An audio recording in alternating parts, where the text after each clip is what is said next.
Hello friends, I am Trambak Nayak. Welcome back to our channel Biniyog. আজকে সপ্তাহের শেষ দিন, মার্কেট যেভাবে ক্লোজ করলো খুবই আশাব্যঞ্জক দিক।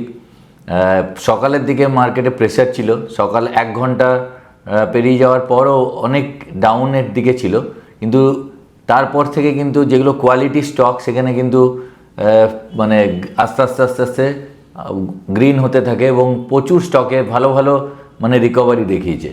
আর সবথেকে যেটা দেখবার বিষয় হলো নিফটি বা সেন্সেক্স কিন্তু আজও নেগেটিভ, কিন্তু ওভারঅল যদি গুড কোয়ালিটি পোর্টফোলিও দেখা যায়, যেমন আমি আমার নিজের পোর্টফোলিও দেখছিলাম যে ভালো রকম আমার গেইন এসছে।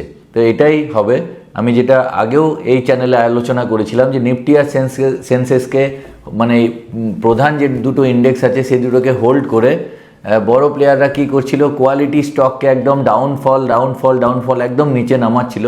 সেই জায়গাতে এখন দেখবেন নিফটি সেন্সেক্স সেইভাবে না বাড়লেও কিন্তু স্মল ক্যাপ 250 ইন্ডেক্সে কিন্তু বেটার মানে রেজাল্ট আসছে, মানে বেটার যে স্টকগুলো আছে সেখানে কিন্তু বেটার রিটার্ন আসছে। আমি জাস্ট আপনাদের চার্ট দেখাই, তাহলেই বুঝতে পারবেন। আমি এখানে ডিফারেন্ট ইন্ডেক্সে দেখুন, নিফটি আজকে 0.39% ডাউন হয়েছে। আমি যদি নিফটির চার্ট খুলি তো এখানে একই জায়গায় নিফটি দাঁড়িয়ে আছে মোটামুটি, কালকের থেকে নিফটি বাড়েনি। সেন্সেক্সও দেখুন 0.36 একই জায়গায় দাঁড়িয়ে আছে, ওয়ারাজ নিফটি স্মল ক্যাপ 250 ইন্ডেক্স কিন্তু এখানে 0.85%-এর গেইন আছে, যেটা যে জায়গায় আমি ভিডিও করেছিলাম 27শে জানুয়ারি যে মার্কেট সকালের দিকে নেগেটিভ একদম নিচে বটম করে ওপরের দিকে কিন্তু এবার উঠতে লেগেছে। তার ইফেক্ট আসছে, যেগুলো ভালো স্টক মারাত্মকভাবে রিকভারি আসছে। সেখানে আমি যেটা আগের দিন বলেছিলাম যে সিলভার আর গোল্ডে অ্যাভয়েড করতে, দেখুন আজকে সিলভারের ফল দেখুন 18% ফল, গোল্ড বিজে ফল আছে 10.50% ফল। তো সিলভার, আমি যেটা আগের দিন একজন কোশ্চেন করেছিলেন সিলভার নিয়ে কিছু বলুন, আমি বলেছিলাম যে ওপরে 30% যাওয়ার থেকে নিচের 30% যাওয়া বেশি, কেন অপারেটর এই জায়গাতে যখন আগের দিন বেড়েই চলেছে এই জায়গাগুলোতেই কিন্তু অপারেটর খবর নিয়ে আসে, বিভিন্ন মিডিয়াকে কাজে লাগিয়ে এই জায়গায় কিন্তু পাবলিককে দিয়ে মাল ভরিয়ে বিক্রি করায়, আর নিজেরা এইসব জায়গায় কেনে এখানে বিক্রি করে, আর পাবলিক এখানে কিনবে। এবার আস্তে আস্তে দেখবেন আস্তে আস্তে এরকম আবার একটু উঠবে কিছুদিন পরে, কিন্তু এরকম স্লো ডাউন হতে হতে গ্র্যাজুয়ালি অনেক দিন পড়ে থাকবে প্রাইস, তারপরে নিচে আসবে, এই জায়গায় হতাশা আসবে, এই জায়গাতে পাবলিক বেরিয়ে যাবে। তো এটা যুগে যুগে হয়ে আসছে, ফিয়ার অ্যান্ড গ্রিড ফ্যাক্টর একেই বলে। তো মানে সেই রামায়ণের আমল থেকে ফিয়ার আর গ্রিড ফ্যাক্টর ছিল, আজও আছে, আবার আজ থেকে কয়েক হাজার বছর পরেও কিন্তু সেমই থাকবে। মানুষের স্বভাব বদলাবে না, সবসময় আমরা রিসেন্সি বায়াসে ভুগবো। যতই অ্যাওয়ারনেস ছড়ানো হোক, যতই কোয়ালিটি ভিডিও বানানো হোক, প্রচুর লোক কিন্তু ওপরে গিয়েই ট্র্যাপ হবে। যেটা আমি বারবারই বলে আসছিলাম যে কোয়ালিটি স্টকে কিন্তু এখনও রিটার্ন আছে, সেই স্টকগুলোকে এখনও আইডেন্টিফাই করার সময় আছে, সেখান থেকে রিটার্ন আসবে। আর আপনি যদি আইডেন্টিফাই না করতে পারেন, আপনার কাছে রিসার্চের সময় না থাকে, আপনি যদি রিসার্চ প্রপারলি না করতে জানেন, তাহলে সব থেকে বেস্ট হচ্ছে মিউচুয়াল ফান্ডে ইনভেস্টমেন্ট করা।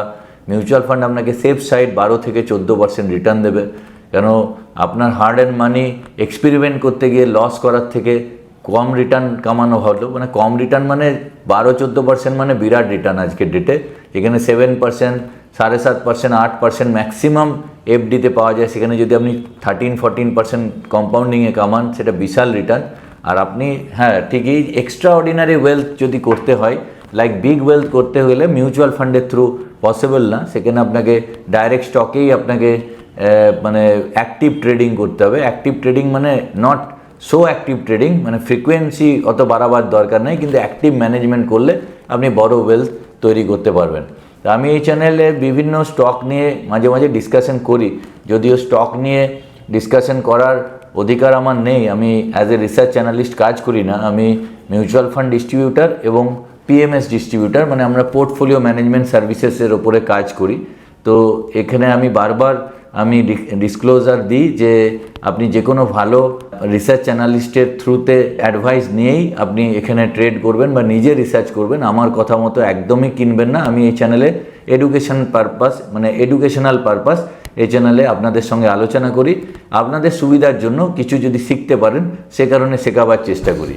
এবার আমার কাছে যারা ডিটেলে শিখতে চায়, আমার যারা স্টুডেন্ট আছে তাদেরও এখানে হেল্প হয়, যারা আমার কাছে ক্লাস করে গেছে তারা যেসব জিনিসগুলো শেখে সেগুলো এখানে অনেকটা তারা রিভাইজ হয়, তারা যে ভিডিওগুলো দেখে তখন তারা বুঝতে পারে কোথায় কি হচ্ছে। তো আমি কিছুদিন আগে ওএনজিসি নিয়ে বলেছিলাম, ওএনজিসি আমি একটা টার্গেটও সেট করেছিলাম।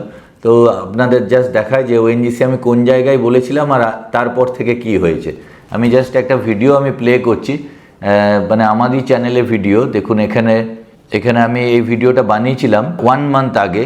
Swing trade opportunity, HUL, Hindustan Unilever এবং ওএনজিসি দেবে দারুণ মুভ, স্টক ট্রেডিং আর মিউচুয়াল ফান্ড বলে হেডিং ছিল। এই ভিডিওটা আপনারা এই চ্যানেলে গিয়ে দেখতে পারেন। আমি জাস্ট ভিডিওটা চালাচ্ছি, এখানে আপনি জাস্ট দেখতে থাকুন।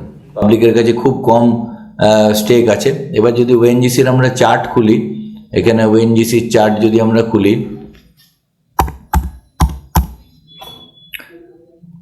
ওএনজিসি ন্যাচারাল গ্যাস, তো এটা 200 দিনের মুভিং অ্যাভারেজের নিচেও ট্রেড করছে। আর এখান থেকে আমার ফার্স্ট টার্গেট হচ্ছে সামনের খুব কুইক রিটার্ন, হয়তো এখানে চলে আসবে 2-3 মাসের মধ্যে 5.63% একটা টার্গেট, 247-48 টাকায় পৌঁছে যাওয়া উচিত। 234 টাকায় ট্রেড করছে।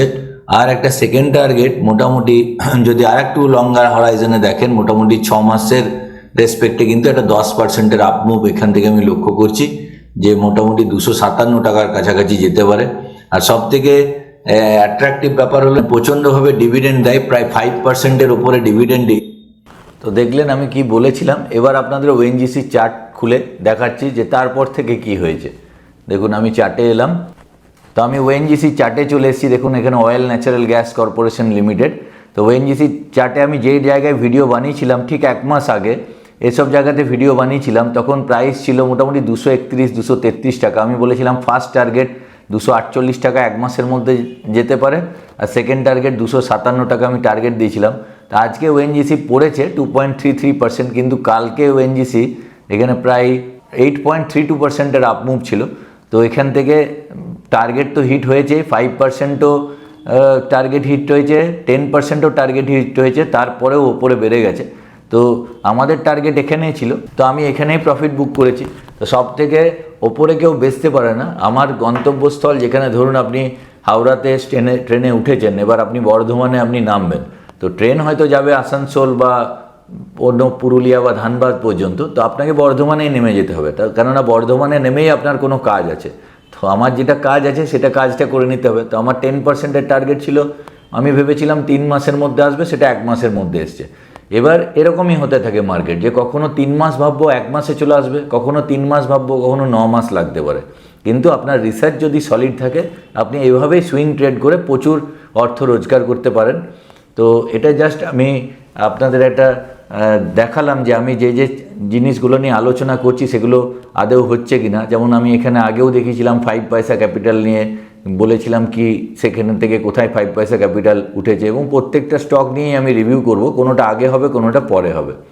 তো এবার আসি মিউচুয়াল ফান্ড নিয়ে কিছু কথাবার্তা। কেন আমি এখানে আমাদের ভিউয়ার্সদের কমেন্ট দেখি, তো সেখান থেকে পরিষ্কার বুঝতে পারি যে দুটো দলে বিভক্ত আর কি। কেউ মিউচুয়াল ফান্ডের খুব ফ্যান, আবার কেউ স্টক মার্কেট চান। তো লাগাতার 2-3 দিন ধরে স্টক মার্কেট নিয়ে আলোচনা হচ্ছে। তো মিউচুয়াল ফান্ড যারা দেখেন তাদের মন খারাপ হচ্ছে বলে আমি আজকে জাস্ট একটু মিউচুয়াল ফান্ড নিয়েও আলোচনা করছি। তো প্রত্যেক দিন টপিক খুঁজে পাওয়া মুশকিল, কিন্তু আপনাদের ভালোবাসাতে আমাকে মানে সবসময় অনুপ্রেরণা যোগায়, এবং এইভাবেই আমি যেন আগামী দিনে কাজ করতে পারি। সেই জন্য আপনারা যেন আমার ওপরে ব্লেসিংস, আপনাদের আশীর্বাদ আমার মাথার ওপরে যেন থাকে। তো মিউচুয়াল ফান্ড নিয়ে একটা ইন্টারেস্টিং কোশ্চেন একজন করেছেন, সেটা নিয়ে আমি জাস্ট একটু অ্যান্সার দেওয়ার চেষ্টা করছি।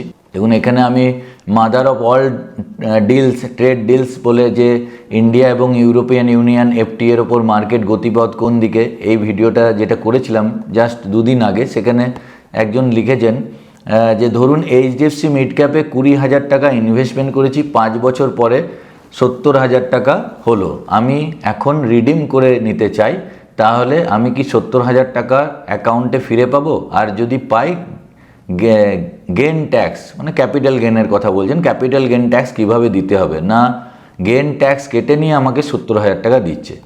তো এখানে আমি জাস্ট আপনাকে বলি যে ক্যাপিটাল গেন ট্যাক্স 2 রকমের হয়, short term capital gain tax এবং long term capital gain tax. এটা ইকুইটি রিলেটেড মানে মিউচুয়াল ফান্ড বা স্টক মার্কেটের ক্ষেত্রে।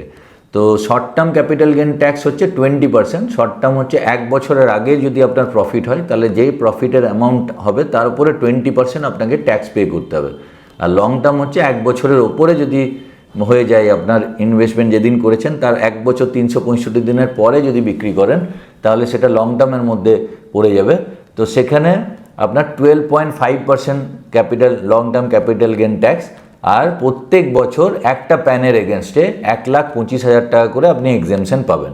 তো আপনি লিখেছেন যে 20,000 টাকা 5 বছর আগে ইনভেস্টমেন্ট করেছি, সেটা বেড়ে এখন 70,000 টাকা হয়েছে, আপনি এখন টোটালটাই রিডিম করছেন, তাহলে আপনার 70,000 মাইনাস 20,000 মানে 50,000-এর গেন এসছে। হিসাব মতো 12.5% 50,000-এর উপরে পড়া উচিত, কিন্তু যেহেতু 1,25,000 টাকা আপনি যে কোনো বছর যে ইয়ারেই আপনি বিক্রি করছেন 1,25,000 টাকা পর্যন্ত আপনি এমনি এক্সেমশন পাবেন এলটিসিজির ওপরে। তো আপনার 1 পয়সাও ট্যাক্স লাগবে না, যেহেতু আপনি 1,25,000-এর ওপরে আপনার প্রফিট যাচ্ছে না। এবার যদি অন্য কোনো ফোলিওতেও যদি আপনার প্রফিট আসে এবং টোটাল প্রফিটটা 1,25,000-এর ওপরে চলে যায়, তখন আপনাকে যে অ্যামাউন্টটা ওপরে যাচ্ছে তার উপরে 12.5% ট্যাক্স লাগবে। তো শুধুমাত্র এই ফোলিওটাতে বিক্রি করলে আপনার কোনো টাকা কাটা যায় না। Mutual fund tax at source টাকা কাটে না, আপনাকে পে করে দেবে। এবার আপনি যখন ট্যাক্স ফাইল যদি করেন সেখানে আপনাকে দেখাতে হবে যে আমার এত টাকা ক্যাপিটাল গেন এসছে, সেটা আমার এক্সেমশনের মধ্যে পড়ছে কি না পড়ছে। যদি পড়ছে তাহলে আপনাকে ট্যাক্স ভরার দরকার নেই, আর যদি না পড়ছে তাহলে আপনাকে ট্যাক্স ভরতে হবে। এটাই নিয়ম। আমি জাস্ট একটা এক্সেল শিটে আপনার জন্য ক্যালকুলেশনটা দেখিয়েছি, যে এখানে আমি দুটো উদাহরণ দিয়েছি, 2021 থেকে 2026। আবার কেউ যদি 2026-এ ইনভেস্টমেন্ট করে 2031-এ তোলে, আর যদি সেম রুল মানে থাকে তাহলে 20,000 টাকাটা এখানে 20,000 টাকাটা 70,000 টাকা হয়েছে। আমার এখানে লিখতে ভুল হয়েছে, এখানে অ্যাকচুয়ালি মানে 20,000 হবে, এখানে 70,000। যাই হোক, তো 50,000 টাকার গেইন হয়েছে। তাহলে এলটিসিজি আপনি বছরে 1,25,000 টাকা করে এক্সেমশন পান, আর এলটিসিজি রেট হচ্ছে 12.5 আর এসটিসিজি হচ্ছে 20%। এটা ইরেসপেক্টিভ অফ এনি ইনকাম। যদি আপনি কর্পোরেট ওয়ার্ল্ডে বিলং করেন, যেখানে 30% আপনার হাইয়েস্ট ট্যাক্স ব্র্যাকেট এবং সারচার্জ নিয়ে মোটামুটি 35% পর্যন্ত আপনার ট্যাক্স স্ল্যাবে পড়ছেন, কিন্তু যখন আপনি মিউচুয়াল ফান্ড বিক্রি করছেন বা কোনো শেয়ার বিক্রি করছেন তখন কিন্তু আপনাকে লং টার্ম 12.5% দিতে হয় আর শর্ট টার্ম 20% দিতে হয়। এটা একটা বিরাট অ্যাডভান্টেজ। লোকের ধারণা ভুল থাকে, যে মনে করে যে আমাকে 30% বা 35% ট্যাক্স দিতে হবে, তা নয়। তো আশা করি আপনাকে আমি ক্লিয়ার করতে পেরেছি। তো অনেকে আরও কোশ্চেন করেছেন, এত কোশ্চেনের অ্যান্সার দেওয়া একদিনে সম্ভব নয়, আমি সব কিছুই নোট করছি। অনেক শেয়ার নিয়েও কোশ্চেন আছে, তো নেক্সট ভিডিওতে আমি নিশ্চয়ই উত্তর দেওয়ার চেষ্টা করব। তো জিস্টে আমি বলে রাখি যে সামনে রবিবার দিন বাজেট আসছে, যেটা সবথেকে সবাই তাকিয়ে আছে, যে লং টার্ম ক্যাপিটাল গেন এবং শর্ট টার্ম ক্যাপিটাল গেন যদি একটু কমায় খুব ভালো হয়, বিশেষ করে আমার মতো অ্যাক্টিভ ট্রেডারের জন্য। আমার বেশিরভাগ শর্ট টার্মে ক্যাপিটাল গেনের মধ্যে পড়ে যায়, যেটা আগে 15% ছিল সেটা এখন 20% হয়ে গেছে।